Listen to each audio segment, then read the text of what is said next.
Close your eyes and imagine the silence of Paris, Washington, and London. No BBC, no CNN, no politicians filling the airwaves. Instead, the voices that break through are the voices of children. Not in New York or London, but in Ouagadougou. Children laughing, singing, and declaring loyalty to their flag and to a leader they call the best in the world. For decades, Burkina Faso was dismissed as poor, fragile, and irrelevant, a forgotten land in the eyes of the West. But with one decree, Captain Ibrahim Traoré has turned education into a battlefield of the future. No longer just textbooks and exams, but a journey of discipline, duty, and devotion to the homeland. This is not about grades. It is about identity. It is about forging a generation that cannot be manipulated by foreign powers. And here lies the question that reverberates far beyond Africa's borders. Is this the dawn of a new chapter, a new Africa, or is it the rise of a model too radical to survive? Stay with us until the end. This is not just a headline, it is history in the making. Subscribe now so you walk this road with us. The decree was signed, not with fanfare, but with finality. A simple signature on a sheet of paper that now carries the weight of generations. Captain Ibrahim Traoré, the young soldier turned statesman, announced that from this day forward, education in Burkina Faso would be more than knowledge. It would be loyalty, resilience, and civic duty. The decree gave birth to what is now called patriotic immersion, a mandatory stage of formation for every student who passes a national examination. It is not optional. It is not symbolic. It is the new passport to the future. Without this certificate of immersion, there is no entry to university, no path to vocational training, no road to higher studies. For decades, diplomas were the ticket to advancement. Now, a certificate of patriotism has been placed alongside them, equal in value, equal in necessity. At its heart, the program rests on three pillars. The first is physical training. Students endure weeks of structured exercise and health education, their bodies tested not only to build strength, but to instill discipline. In a nation where instability and hardship have marked daily life, the body itself becomes a metaphor for the state. It must be trained, it must be hardened, it must endure. The second is civic education. Here, textbooks give way to lessons on rights, responsibilities, and the meaning of citizenship. For too long, Africans were told they were subjects of kings, subjects of colonizers, subjects of global markets. Traoré's decree insists that they are citizens, holders of dignity, guardians of sovereignty, bound by duty as much as by freedom. The third is patriotic education. Young Burkinabés study the struggles for independence, the names of heroes, the sacrifices carved into the soil of their land. They do not learn abstract theories of democracy alone. They learn the taste of blood shed for freedom, the names of villages that resisted, the speeches of leaders who dreamt of sovereignty. It is an immersion into the collective memory of the nation, a soil from which identity grows. The decree does not stop at ideals. It is backed with enforcement. Any student summoned must attend. Refusal brings not only exclusion from further studies, but also community service penalties. Even then, the immersion must eventually be completed unless an exemption is officially granted. The state has made it clear this is not a ceremonial oath. It is the law. To guarantee its success, multiple ministries have been called into coordination. The Ministry of Secondary Education and Vocational Training, the Ministry of Defense and Veterans, the Ministry of Security, the Ministry of Higher Education. Education is no longer confined to classrooms. It now stands at the intersection of schools, barracks, and civic institutions. A coalition of educators, soldiers, and administrators will shape the next generation. The practical details, the training centers, the duration, the exact curriculum, are to be determined by joint ministerial orders. Yet one thing is already known. At the end of the immersion, Every student will hold a certificate as essential as a diploma. It is more than paper. It is a rite of passage, a badge of honor, a key to the nation's future. For the youth, this decree is both challenge and opportunity. The challenge is time, effort, and the weight of expectation. Advancement is no longer automatic with grades alone. The opportunity, however, is greater still. For the first time, young Burkinabe will grow up not as fragmented individuals divided by ethnicity, region, or political faction, but as a cohort bound by shared experience, a generation of citizens forged in the same crucible. And so, the question lingers over every classroom, every household, every dusty road where children march with their books. What kind of citizens will this decree forge? The decree might have been drafted in the quiet corridors of government, but its true climax came in the voices of children. Not politicians, not ministers, not generals. Children, in pressed uniforms and worn sandals, stood together and shouted words that echoed far beyond Burkina Faso's borders. We will never betray our country. We are loyal to our flag. We have the best president in the world. This was not theater. This was not a staged political rally. These were unpolished voices carrying the raw sincerity of youth. For years, the narrative painted Africa's young as restless, disillusioned, desperate to flee. Yet here was a different sound. Loyalty not bought, not rehearsed, but declared with conviction. It stunned parents, teachers, and even skeptics who had long ceased to believe in patriotic education. Inside Burkina Faso, the reaction was immediate. Parents who had lived through decades of instability, coups, poverty, and foreign intervention felt a cautious pride. They said, perhaps for the first time, their children would inherit something stronger than survival, a sense of dignity. Teachers, often demoralized by a system reduced to grades and diplomas, described the reform as a return to meaning. No longer were they merely producing job seekers. They were shaping citizens. Soldiers, meanwhile, saw in the decree a chance to bind the nation to discipline and unity, values the military had long cherished. The children's voices traveled. Within days, videos of their declarations spread across social media in West Africa. Television anchors in Ghana debated whether such loyalty could ever be inspired in Accra's schools. Commentators in Kenya, where protests against government are almost weekly events, asked if Kenyan children could speak of their leaders with such reverence. In Uganda and Cameroon, the question cut even deeper. Could youth, who had known only aging presidents in power for decades, ever feel pride rather than fatigue? The comparison was brutal. Burkina Faso's children exposed the silence in other nations. If in Ouagadougou, young voices could rise in unison for their country, why not in Nairobi? Why not in Accra? Why not in Kampala? And then came the layering of voices. Children's chants were intercut with Captain Traoré's own words to the youth. He warned them against manipulation by foreign powers, against the seduction of lies whispered through global media. He called for new patriotism and new citizens, a generation armed not just with knowledge, but with clarity. Ignorance, he said, had once allowed imperialists to dominate Africa. Now, discipline, unity, and memory would be the shield of a new age. It was in that moment that the decree ceased to be policy and became movement. Streets of Ouagadougou began to display murals with slogans like "Loyal to our flag" and "The future belongs to the brave." On social media, hashtags swept across Francophone Africa. The decree had crossed into culture. Western media reacted differently. Some headlines raised alarms about militarizing youth. Others cautioned against enforced loyalty that could slide into indoctrination. Yet these warnings were drowned out online by Africans who saw in the children's chants something rare and precious: authentic pride.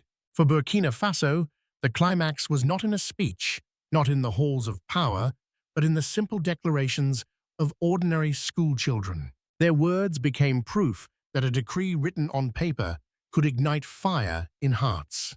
Their chants became the sound of a new national rhythm, one that resonated with pride, unity, and defiance. And yet, the question pressed itself upon the region. If children can say this in Ouagadougou, why not in Nairobi or Accra? When the chants faded and the dust of celebration settled, the deeper consequences of the decree began to emerge. Burkina Faso had not simply altered its education policy, it had redefined the very relationship between the state and its youth. At the civil level, families started to witness a subtle yet powerful transformation. For decades, many parents had feared that their children would abandon their homeland in search of opportunity abroad. Europe and America had become magnets for Burkinabe youth, draining the nation of its brightest minds. But now, with patriotic immersion embedded into the educational journey, parents sensed a shift. Before their sons and daughters could step into universities or vocational schools, they would first march beneath their flag, learn their history, and declare their loyalty. The sacrifices of older generations would no longer be forgotten. For teachers, the decree restored dignity to their profession. Once reduced to conveyors of knowledge, preparing students for exams and job markets, they now found themselves entrusted with a nobler mission, shaping citizens. Lessons in civic duty, once treated as ceremonial, became central. The classroom was no longer just a passage to employment. It was a workshop of nationhood. This shift gave educators renewed pride, a sense that their daily labor mattered to the destiny of the state. Among the youth, the reform created both pressure and pride. The pressure was undeniable. Advancement was no longer automatic. Without patriotic immersion, a student could not climb further. The weight of expectation was heavy, yet at the same time, pride blossomed. Completing the immersion meant more than securing a diploma. It meant joining a brotherhood and sisterhood of citizens who had endured the same rite of passage. The certificate of immersion became a badge of honor, proof that before standing for oneself, one had stood for the country. Politically, the decree struck at the root of Africa's most persistent weakness, fragmentation. Across the continent, loyalty often flowed first to political parties, ethnic groups, or foreign sponsors. National identity was fractured, leaving states vulnerable to manipulation. Traoré's decree attempted to reverse this order. Loyalty must flow first to the nation, to the flag, to the soil, to the shared history. Leaders may rise and fall, parties may splinter, but the nation remains. This is where the decree carries its most radical weight. It seeks to forge a political culture where betrayal of the country becomes unthinkable. Citizens may argue about policy, may criticize their leaders, but they will not sell their loyalty to outsiders. It is a shield against the politics of division, the manipulation of global powers, and the corrosive influence of corruption. In many ways, it is an experiment in anti-colonial Africa, a model designed to ensure that never again will Burkinabe youth be easily swayed by promises wrapped in foreign tongues. The risks are there. Critics warn that future regimes could abuse patriotic immersion to demand blind obedience. Others fear that dissent could be silenced under the accusation of disloyalty. But for now, in Burkina Faso, the reform is doing what few policies have achieved, instilling civic pride in a nation long battered by instability. The political ripple effects are already visible. Opposition parties, once able to mobilize discontent by appealing to factional loyalties, find themselves challenged by a generation less responsive to old rhetoric. Community identities still matter, but they are increasingly framed within the larger identity of the nation. The decree, in its essence, is reshaping the mental map of Burkina Faso.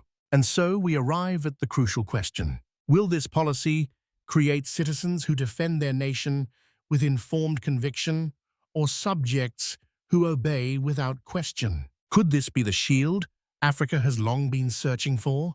What began as a decree within the borders of Burkina Faso soon drew the gaze of the world.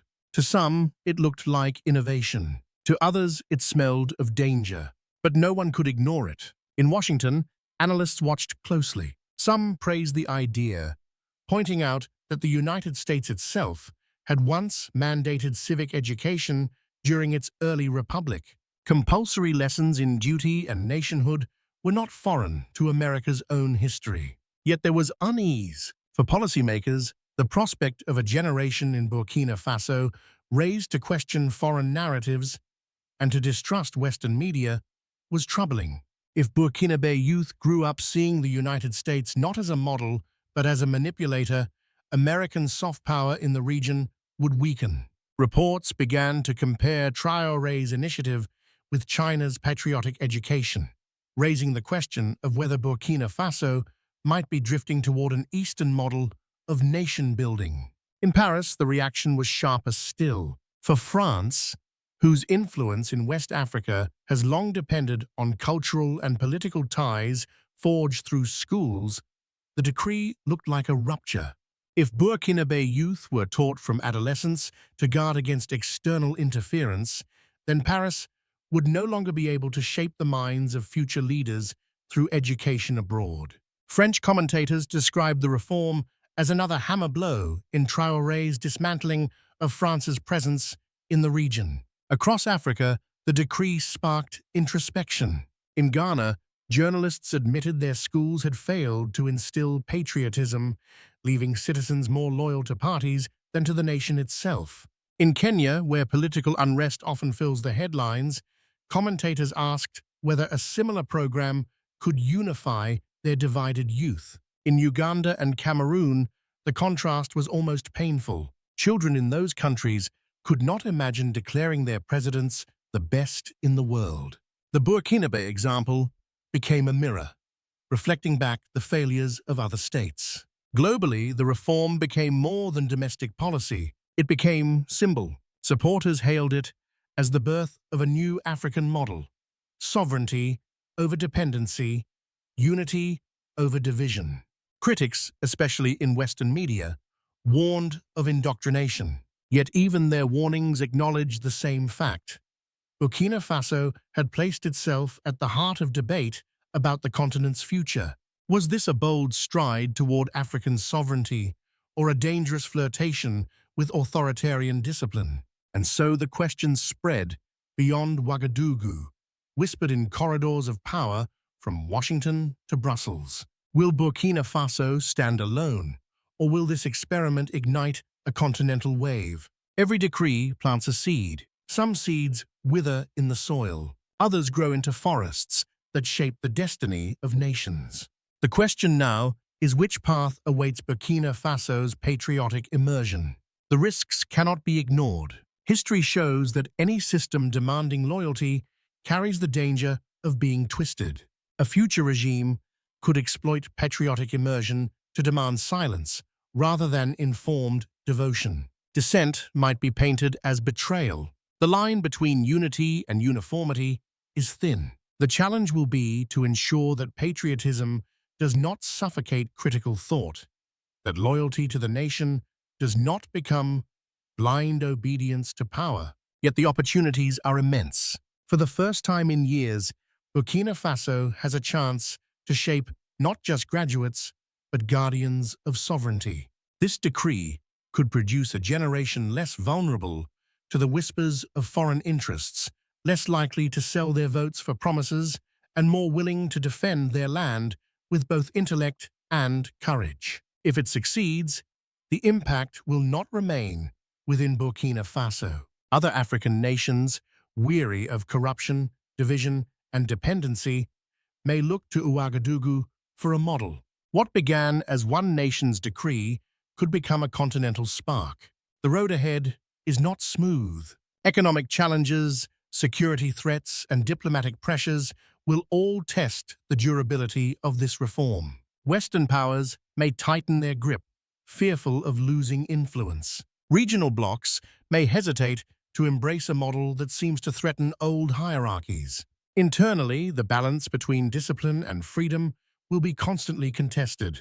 And yet, the imagery is powerful. A forest begins with a single seed. In every training camp, in every classroom, in every chant of loyalty from a child, another seed is planted. If nurtured with wisdom, these seeds could grow into a forest of citizens, men and women who cannot be bribed, divided, or manipulated as generations once were. The decree of patriotic immersion is therefore more than law. It is a gamble. It is a promise. It is an attempt to rewrite the contract between the state and its youth. Whether it flourishes or falters will depend not just on policy, but on the faith of a people daring to believe in themselves again. But will this forest grow or be cut down before it matures? Burkina Faso, a landlocked nation once dismissed as fragile, has dared to rewrite the meaning of education. With one decree, Captain Ibrahim Traoré has attempted to transform classrooms into crucibles of identity, where books and exams are only the beginning, and loyalty to the nation is the ultimate lesson. What began as a policy has become a movement. Children chanting in the streets, parents reclaiming pride, teachers rediscovering dignity. At the heart of it lies a deeper struggle, a struggle between two visions of Africa. One vision sees Africa as perpetually dependent, swayed by foreign voices, and divided by internal factions. The other vision, the one Burkina Faso now embodies, imagines an anti-colonial Africa, where youth are raised to resist manipulation and stand firm in dignity. This decree does not only touch Burkina Faso, it touches the continent. Already, debates in Ghana, Kenya, Uganda, and beyond show how one nation's decision can ripple outward, challenging others to confront their own failures of unity. Critics warn of indoctrination, but even their critiques confirm a new reality. Burkina Faso has forced the world to take notice. The question, however, remains unanswered. Will this seed grow into a forest of citizens, loyal not to parties or patrons, but to the soil beneath their feet? Or will external pressure and internal misuse choke its promise before it blooms? For now, the vision is clear. A nation, once spoken for by others, is beginning to speak for itself. This is the essence of African sovereignty, the claim that identity and future belong first to the people of the land, not to those who would dictate from afar. So we leave with a question for you. Do you see in this decree the path to freedom, or the risk of a dangerous conformity? Will this model inspire a continent or remain a lone experiment? Share your thoughts below. And if you believe that the future of Africa deserves to be told in its own voice, not from Washington, not from Paris, but from Ouagadougou, then subscribe, share, and stand with the story. The map of tomorrow is being drawn today.